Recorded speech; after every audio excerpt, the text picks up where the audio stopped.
তো hello guys, আগে আমি চলে গেছিলাম একটা বিয়ে বাড়িতে ফটোশ্যুট করতে। আর এই যে দেখতে পাচ্ছ, এটাই হচ্ছে লজের মেন গেট। তো তারপর ভেতরে আসতে দেখতে পাই ডেকোরেশনটা খুব সুন্দর সাজিয়েছে, বাট এখনো পর্যন্ত বড় কোনো এসে পৌঁছায়নি। তাই আমি চলে গেলাম একটা কফি স্টলে। তারপর আমিও এক কাপ কফি নিয়ে খেতে শুরু করলাম। তারপরে দেখতে পাই একটা ছিল স্পেশাল ফুচকা স্টল। তো ফুচকার পুরটা দেখে গাইস আমার জিভে জল চলে এসেছিল। তোমাদের কেমন লাগছে সেটা আমাকে একটু কমেন্টে বলে যাও। তাই আমিও এক প্লেট খেতে শুরু করলাম ফুচকাগুলোকে। আর তারপর গাইস দেখতে পাই চিকেন পকোড়া স্টল। তো চিকেন পকোড়া স্টলে গিয়ে আমিও এক প্লেট চিকেন পকোড়া গরম গরম খেতে শুরু করলাম।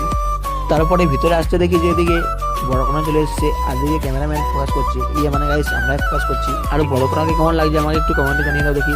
তারপর শুরু হয়ে যায় নাচানাচির প্রোগ্রাম, মানে এদিকে। আর হ্যাঁ, ডিজে হলে গাইস কার না নাচতে ইচ্ছে করে সেটা বললো আগে আমাকে। তো গাইস আমি এখন খাবার খাই, আর তোমরা নন্দিনী ব্লগ দেখার জন্য চ্যানেলটি সাবস্ক্রাইব করে দাও। বাই।